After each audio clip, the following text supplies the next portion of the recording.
te le ata ofi. A yele ta ofi whātuspa ia e whapea. O le ono sfulu ua a mata o na avea le tangata soifua ma tangata matua. A mata I le ono. You are beginning to be a matured and a senior member of the community. Ua matua lo malo, ua matua fo'i lo soifua, I to tonu le taita inga o le malo.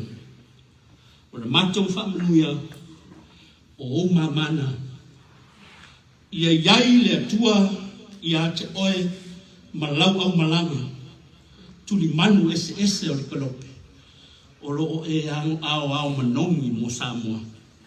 Ia leo ina lo tau soifua I mea whaigatā o le ola. Mana tua, tau mawhai ane e mia e whaura ap le pā. Ai solo mua lava I tangata I utaia. O na wha amu, ma whai, ma whale ana. O le a fo I le tau mawhainga I Iesu, e wha poto le whanau o le atua. Nā tau te sila fia. Fai mo rianga se ina ia oo le oti ia te ia. O le whaalo to tele lea mo lau whainga malo. Ia maure ma I le atua ma lana te inga. Le upo le atua ia mose o te ia te oe ia so uma. Ia manuia le whainga malanga. Ia manuia le whainga malo. Ia manuia le ono se fulu tau sanga o le malo tutotas. Manuia foi le tapua inga lea. Sui o le atunu. Ionga I le minsta o Pasifika. Tamaitai minsta. Whapea foi whai pule Samoa I le Palemia o Aotearoa. Le Afioga I le Komiunitī. Whapea le mamalu o loo saonei. Ia whaamanuia le atua ia I tātou uma. Ia tātou manatua. O le aso nei, whaia eri, tātou te ori, ma fia e, tātou te tālo. Le tuae whaafitai, ua mātou Faafeiloaiga, ua tau nuku le wha moe, sa mātou te tālo I le ao le pō. Tai manuia ma saonga le mu mai lau o le au malanga, whapea fo'i o mātou sui te tonu o le whainga malo I le nei tunu, ua whai ma o mātou tofi. A ua mātou whawhitai.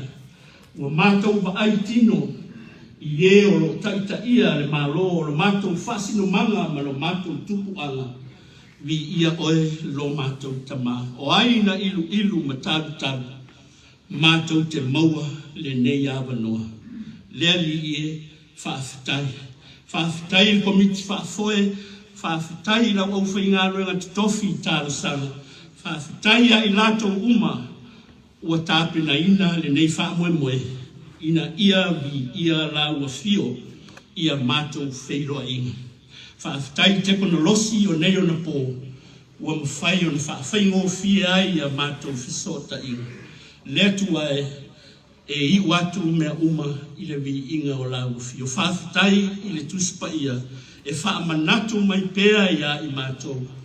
O I mātou lava malo mātou whaasino manga, e whaavai I lau a fio le atua tolu taspa ia. Whaafitai le nganga pa ia o lo tau to rua ina I mātou ma le whaafitai sili. Whaafitai taulanga tongi ola na whaia Iesu ke riso. Ua mātou mafuta fia ai o le ainga e tas I le whaatua tua I lau a fio. Leli ie e te sila fia o mātou vai vaina. O I mātou o tātai lotu, tātai o le malo, kampani, utisimis, tātai o ainga, lea li e te sila fia, o a mātou whae unga, o mea mātou te whae, tele ina le atangi ai lau fina ngalo, mo le manuia lau tele o mātou tangata, ai mese o mātou au ainga, o mātou Ekalesia, Tupu langa mu whanau, mātou te whato ese tama, Fa mangalo lo mātou manatu whapito. Na o I mātou lava malau a fio ma le lalo langi nei. O mātou se manga sala. Fa mangalo I le toto Iesu ke riso lo mātou li whaola. o le mātou te talo, o le whamoe moe o le nei fiafi. Ia maua le fia. Ia maua fo i le manuia o la ua fia, o le whaasiri ngā malos, to e whaafouina ai o mātou langona, whaatangata anu Samoa, po e whaatangata Samoa foi. Ia iai le manuia ia i mātou umalawa. Ia leo ina fuafuanga al Tamaitai Palemia ma le aumalanga. Tai saonga le mu i tu uma fonotanga o fia lava ia ia singa masa i ngā manuia mo le malo. Whapea lava o na mātou tuina atu la ua fio. Ia manuia foi o mātou tamama tina o uso matua Sefine o lo whai masui o le atunu i tonu o le whai ngā malo i Aotearoa nei. Ia manuia fo ia lātou sa i ngā manuia mo i mātou matangata Pasifika. Manuia ala o whai ngā runga titofi, te tonu o Ekalesia. No manu mo le manuia o i mātou uma.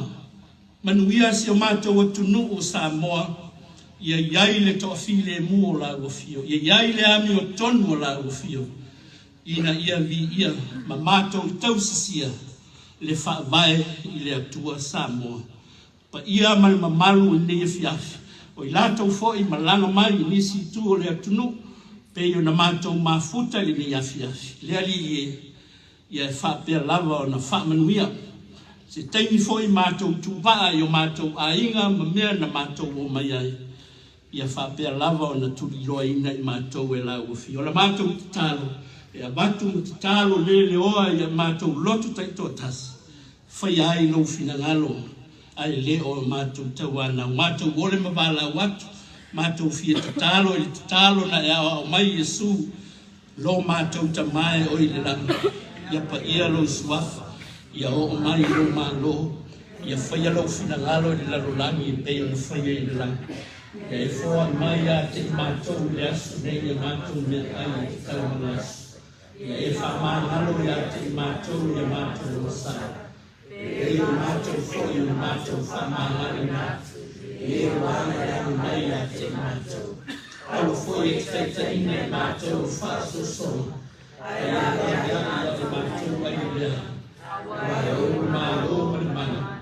A toa mani ina. E runga o mātou malawa le manuia. O le file mua la ua fio le atua le tamā.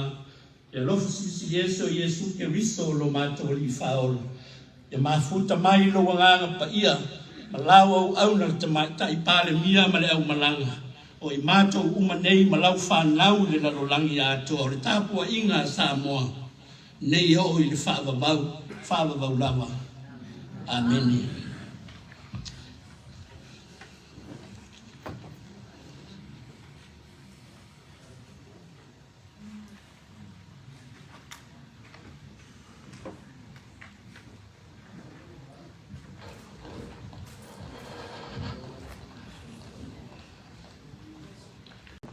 Mamapu le tusivi le tātou whamua ma le tātou whasangi le tua. Ai a le tātou taulangos. Peo na saunia e le sunga le taitai e le sauninga. Mātou te mori atua ia nganga le whaakitai. Ono le upu fola le tāna le lei le nei aso. Ma ia sanga whaamanuia pea le tua. O wā whaiwa. E whenga iai le tāina le whinangalo le tua. E ai e mātou wasu vai mālo i puenga. Sa ia le nau te inga. I le paia lea ma le mamalu lea e se sawatu. O le awhatino le tātou awa. O le angatonu o le tātou sila painga. Ma le Afioga le Tamaitai Palemia ma le whainga malanga mamalu. Ai mese o le tūlanga māwarunga mo le tūlanga māpuepoe. Pea whio ai tupu o le atunu. Ai pangalea. E na nau ai le ufi ai pepe le papa. E manu tele le paia lea i le taimi. O la Afioga le Tamaitai Palemia. Ma le mamalu le whainga malanga. Le ngatai lea. E nau ai le ia e manu le upenga. Ma tau tele so na si se matalalanga. Ono Samoa o uma o na tofi. a wao si o talima e to e pa ia I lava si o tamata e to ia I a tawane ai o lea sa fio mai la o fionga le Tamaitai Palemia I le lau mua Niusila e Ioane tawa I na tawane ai se Augafa le pa ia lea o Samoa e Afioga masuatu matalatu ao wa le fio mai o le fionga le Tamaitai Palemia tato walo le tato wanga tonu wa vai mai wa swai ko popoia o ki ngā pa komisia ala langa le nalo langi I le whamanguia a lia oe ki ngā ngā pinpinia ma lia oe le whaukua kalo I ala ia oe o mākou mga ngai mākou makasalangi I whamangano ma lia oe ki ngā ngā rofanga e sa ko kasi kofofonga na whiniwhinia oe ma ki ngā o le whaola oe mangu malo I whaososonga oe ale le singa o le whilebu e ala ia oe le mākou whamangu Mako whaukuinga lo wano Iesu. Mako fia maua le ono le ku. A le kangile ma le kalo sanga. O mako ia ingai le lano langi o mana. Mako sulfai ia Iesu le kuruanga. Wa o ia e pule le mafukanga. A le so. Kasi leo kai au ka whaikuinga le aku. Kai au ka sumu ia ila na whane o le kua. Kasi le whapikinga o le anga. O Iesu Keriso le hao i o mano. Leo e kako o ai whariseu ma sao I mao malie. I le fi le mu mai le kua. Mai wa we po le ngama fa vai papa lo vano ku ko kasi sa mo sifo fa vai le ko sa mo le ko a le ko mo ga yo lo ko ka o si vai ngai o ba ko suye be mangalo wa vai fa mo le nga mo ba singa o la o fa so sai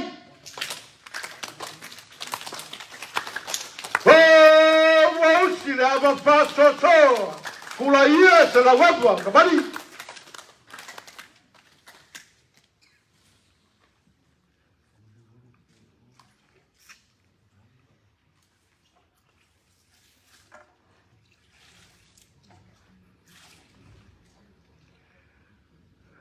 Ko le pi karikali rei pua e kauke lo Afioga peme. Po lo Afioga ke mai kai Palemia o le mano Samoa.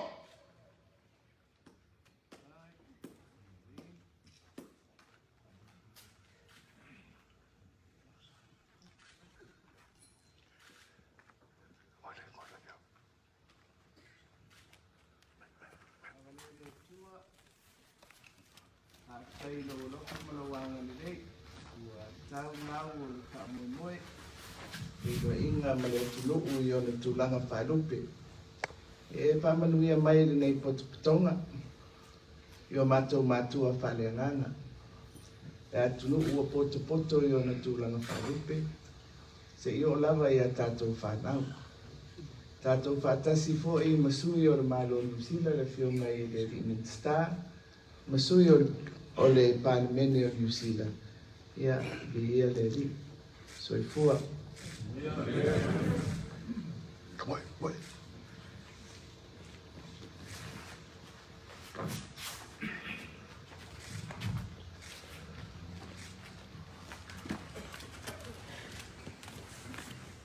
Kau que era el sumar kai o chavin.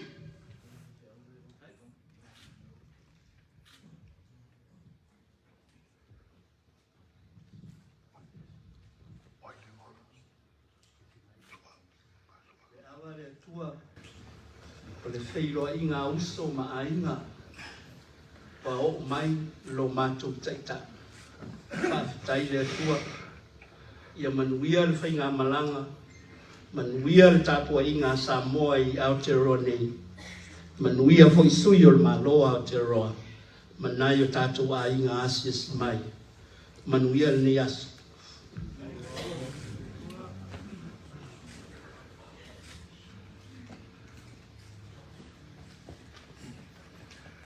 Que era el sumar misca Niusila, lo sukusua.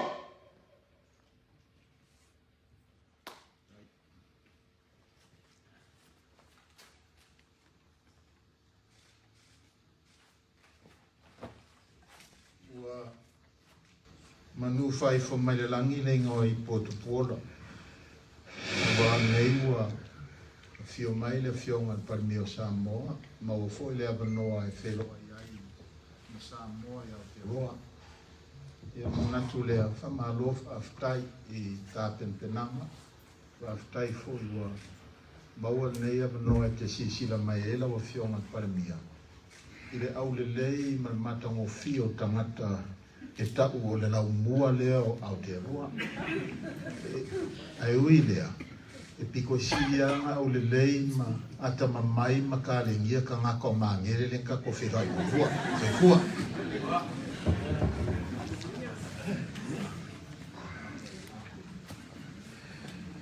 Que la Afioga pa kesio.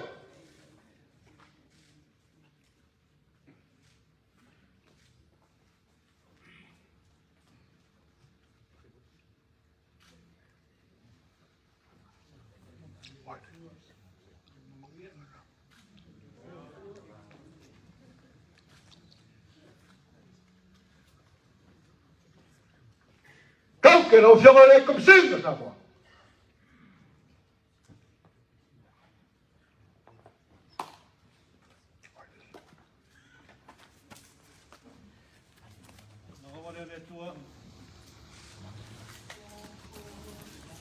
Moria tu faafeagaiga tātou ainga I lau monei, o tāpena auma.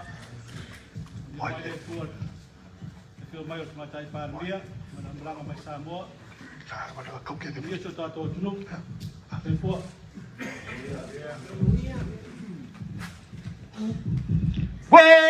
Lau wa malgai ang pi.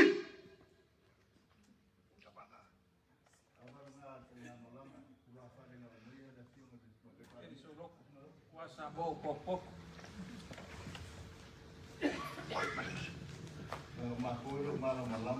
Bia boa. Ya lele kua ni Iesu man famo boy, e fiapo le fioma te kai o malo. Soi fua. Olha aí.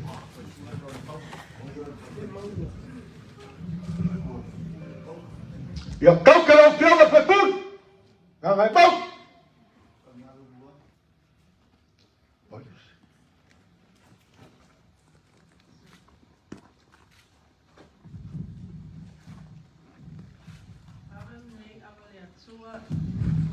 Ia lea lii ua maolea manoa tātou te whenua I fia man Palemia Samoa Afioga ia Fiame manuia o tātou nuu I Weliingtone manuia o tātou whaamoemoe soifua.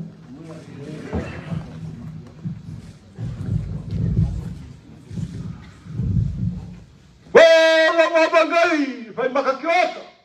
O le lo akua, le ba waku lo tuoku.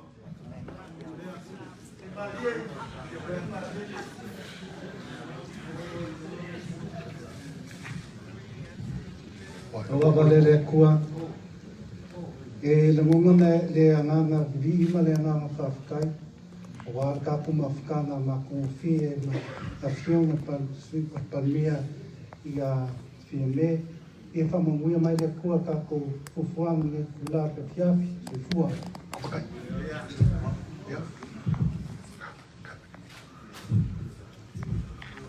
Wa makoro ko wang kamu makiwal pang. Pau lau lau kumua. Ai whatamari alu, ai kauke lau Afioga. Ai ke sa kwala. Lau Afioga kai bau.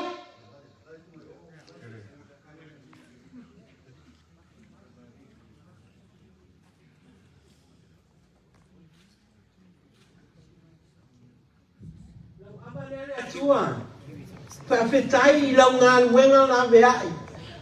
Ta e tofi o mātou taita. Leo o tau lango o whamoemoe. Si ilvi ngai atu e soi fua.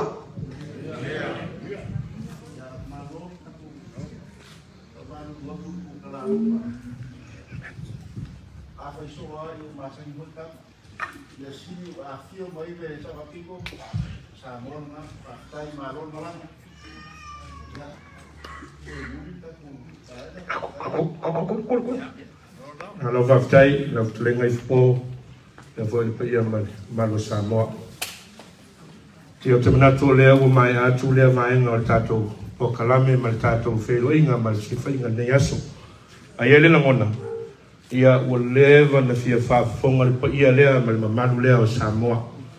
I te saunoanga pa u. ale Afioga le Tamaitai Palemia. Mea lea o te walau atuai ma le Faafeiloaiga i lau Afioga le Tamaitai Palemia, lau Afioga le Vito, lau Afioga Fiame Naomi Mataafa mo lau saunoanga Afioga le Tamaitai Palemia.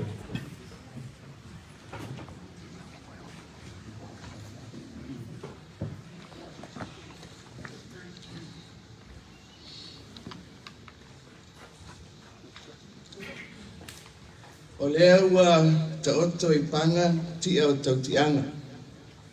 A wā le malu tau we o le nei fesi le whainga. O lea ua mamoli lapalapa o malo. A wā le atua malonanga le lei. O wā o ia ua ala lao ai le masa. Ma tātou faafeagaiga I le matango fi o le nei afiafi. Ia fo I le vi inga ia te ia. O lo mato malanga mai, mafua ono whamoe whale malo. Peo na mata le aso I le faafeagaiga ma le Afioga le Tamaitai Palemia o Niusila. Le Afioga ia Jacinda Ardern. Manisi o minista o lana kabineta, whapea maisi ofisa o le malo o Niusila. O le anganga mawalunga ia sanga pavala te pea le tātou whainga wō ma Niusila. I so se tafa o le tātou wati nae. A o se lau le lei foi ua maua e tātou te faafeagaiga I whapenei. Whamalo le tai, whaftai le tātou pua I mamau atu I whaipa o le tātou malo. Male atu nuu.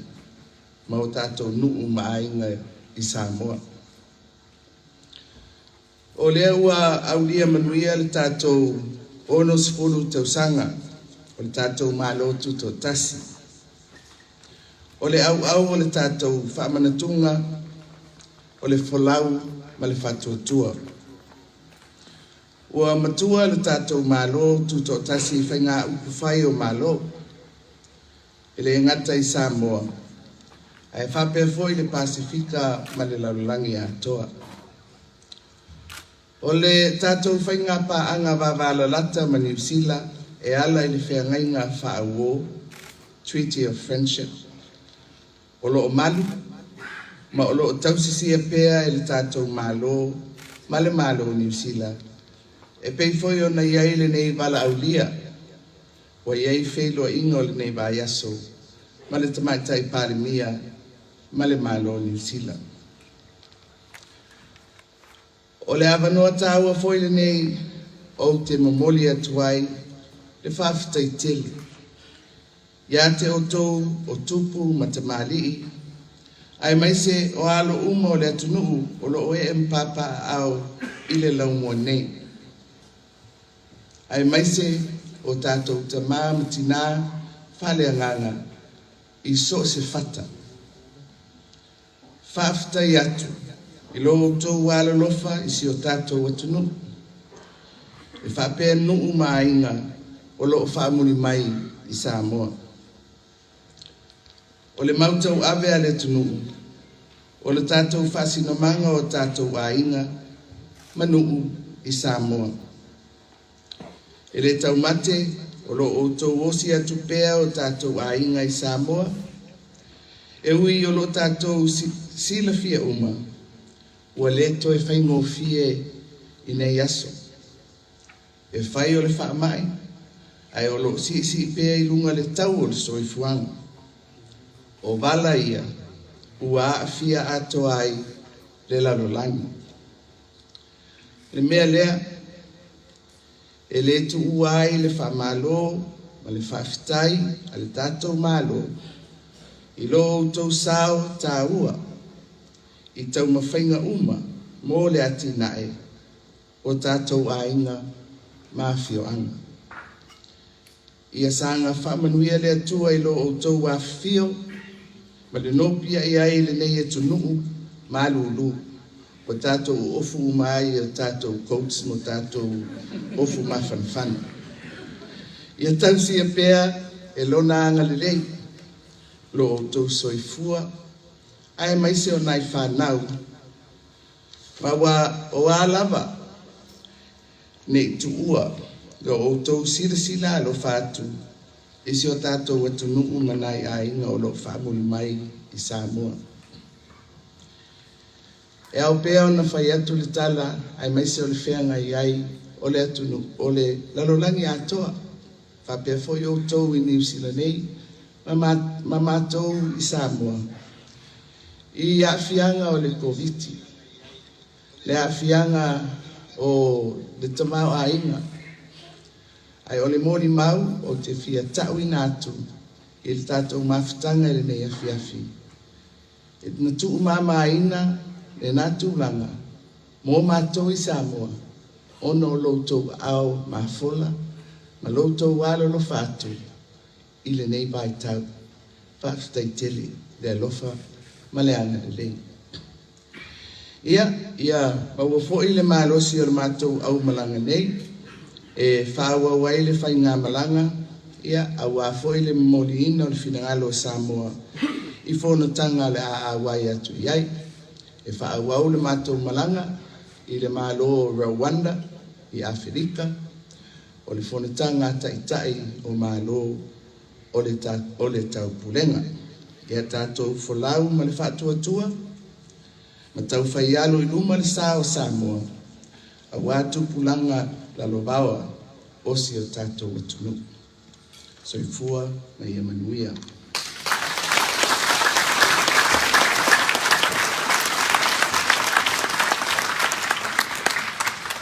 Just a few words for our friends who don't understand Samoan. I have acknowledged the continuing support of the Samoan diaspora throughout many generations who have engaged in all facets of life in New Zealand and are still making the commitment to stay connected to families and villages in Samoa, providing them the support for their well-being. Our journey throughout the years has been premised on our faith in God that has given us the courage to brave the tempestuous oceans and the raging seas to reach our destinations and our aspirations. As the first independent nation in the Pacific, we have sailed with faith in the last 60 years. As we have dedicated a whole year to celebrate this 60th year milestone, we are inviting the diaspora in all four corners of the globe to join us in Samoa to reflect and celebrate the success of our nation, ponder our failures, and use the lessons learned to progress. Let us all keep the faith. God bless Samoa.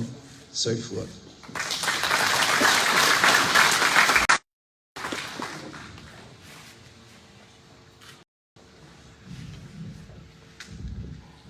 Wa paul sauna ngai la o Afioga Tamaitai Palemia. Pa fonga tapua inga nei ale la mua. Susuga to faafeagaiga taulagi. Ia faapena o latou paletua le paia lea o aiga. Tumumpule tu au malatau. Aiga le taima le vaaufoniti lea o sasao atu. E ese le sasalu o le lau mua. Vai mai le lau mua. O Fiame o lona so I fua aonga o inei le langua. So welcome home. This your other home. A piasa mato tala Fiame le opo se lilo ya I mato umane. E le aise maila o le basanei. O e Afioga. Mātou te leo mauti noa, lausa ili ngā mano. Nā ole mātou te talo. Ole mātou te talo. Ia mua le atua. Muli le atua I lo soifu. Mātou te loa tulanga wa yere lau langu. A le tau Europa. A le tau la mea atua I Malpastika. A penei no o Iesu malo sai nei la pit. Te le vesina ai mai se o suia le tau. A o ai ua tu le foe. A tonu ua tono le tofi tofinga le atua. O le taimi o se Tamaitai Palemia. So, na matou tala I loa fio mai. Se mapu mai whanua nei. Mapu mai o lo ahinga lea. Wa lewa na sui le ula ma fatu le titi. Lewa na fatu le taulanginga. A walo o fio mai. Pau alo matulangona. Ia e mapu mai whanua. Ia se tau mo whainga vai vai. Maua se whaasili ngā malosi. A wale lumana I lisi lua vai asu. Ma loa fio atu. Ile continente tele o Afrika. So briefly, friends, speaking on behalf of all of us who are gathered here today to welcome the Prime Minister and thank you for acknowledging the contributions of Samoans to Samoa. But for us, we're your second home. So we gather here tonight to at least celebrate with you your coming to your second home. And may we offer some peace to you and some enjoyment. And hopefully, a bit of wine. So dear friends, I may not prolong this. We need to enjoy ourselves. Manu telei na no soifua fiame. Lau taita inga. Toalo loto. Ma te talo. Le poma le au. Pasau ina lo soifua. Io le nase leo le lau muane. Ma le ava tele.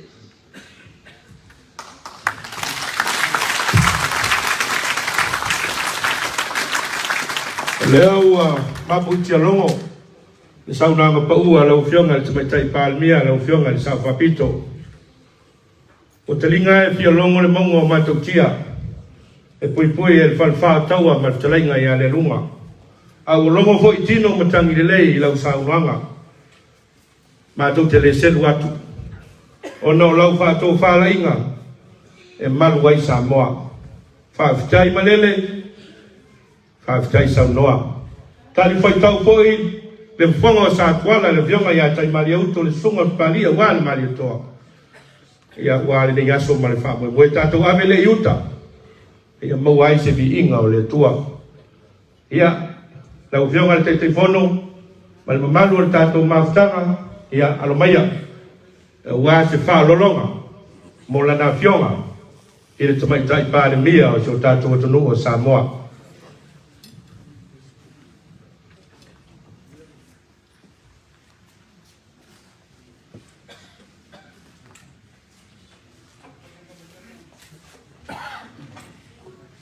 Afioga ka mai kai Palemia. Mangu ai kai. E ngofo foi ai olo la afioga sa papiko. E kaliu le kau kai ai popoi. Wa le awa nga kali le nga kai fale ma wa maka lupe le se uma. Wa pei ai o se mua wa ko aka kau i lunga wao. Inga ua koa le lei malang.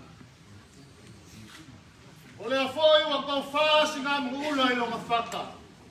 Aua pa ia apo ngā kā o le kukua ma le maoka le ngai. Au le afoi wa kau kolua kai mama ki la whainga I le vai ngai ngamo. Ai ua fesila whai foi kui a kua fo ngā o loula. Ma kui a kua fo ngā o kea I le vai kulua I lufilufi. Ai ui ai na se li au famua se. Ai mai o lele o lo ka oko le kama o Savesi leo le aliki kai. Lau afionga I Tamaitai Palemia, lau afionga I le sao papiko, o paia ma o mamalu sau maka. Lele au malama I ungalu le fetua kia. Wa fea foi sa wanga ma kalainga I le kaini mo sola. Ai ai la o le mga. Ele koe o ai ai so mako leo. Pei au whaiaku mangu le mako kai. Paua o lea la wafionga ka mai kai Palemia, mo mori aku la mako wanganga faafeagaiga. Awai mangaku lau kangaka. O aile kangaka ua e mangaku. Awai foi le lau mua ua e fio mamau maya. A faapele aso mako whaakalanga. Siliange lau foi le kau, a koa ange le whaliko le kau kai le alei. Se iau ni liwanga e sa i whaaleo le whaaloalo. Na fionga ia Patele ma le paia le au whainga aluenga. I so se whakawhaikaulanga i kongu le lau mongei. Pa pia foi na fionga le kai whango, ma le komiki whafoe o nei mahakanga. Ai mai se lai komsinga, malanga masiofu, ka kongu le lau mongei. Ia ai kai ngange foi ka paau mainga kupu mae, pa le upalo ko finga, pa le kua makausi ma le loa le lau mongei. A wale fio mai o lau fionga, so mai kai Palemia, ai alu mai. O lau whakamari ngai, o le ngau e kukongu uma o le kukusi a longa kukongu, e lima afe kala. Ufikai lei o le malau. Kai whalol. whasawani ko ka preo mai pūru mo kingi whasawani kai o bidiu mai akala ni leku na kōrima Tau. bidiu i wako mara i lea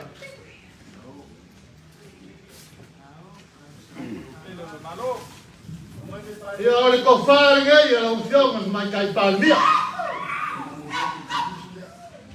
Tau.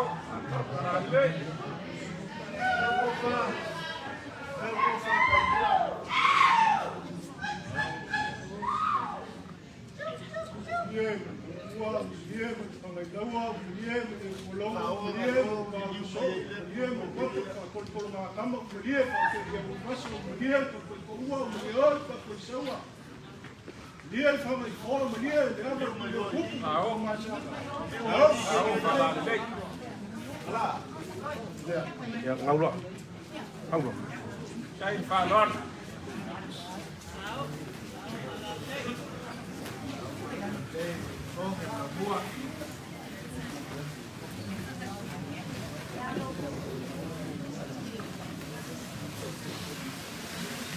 Ya, mumoli aku le ke kusila.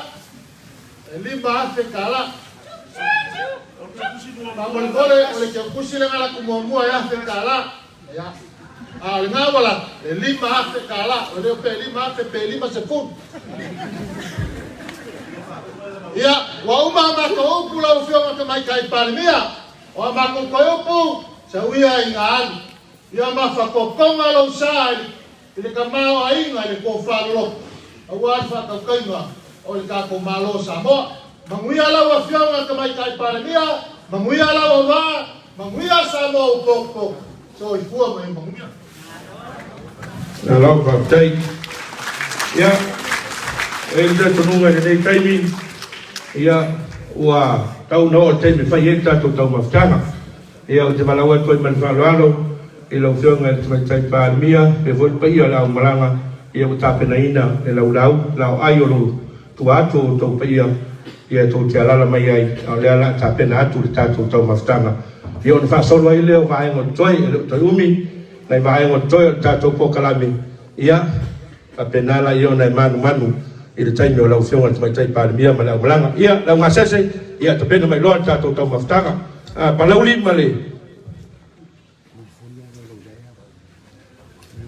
Palau lima le tātou whaili. Tātā mai tātou musika. Ia, e wha atoa fi le muai talinga sua. Mo le paia ma le mamalu o loo lana i lau. Lana peo to i lau. O lala mai i ala tau tau maftanga. Paia lau whinga ruenga tofi a le tua. Ia wha pea umai tātou le ilungo o lau. Ia, awal pole, le ala sau lava lau tau maftanga. E ofo iai tātou, e leo iai lau, awa tau te popole, e o atu lava le whasoa. Ia, awalo le tau maftanga, ia,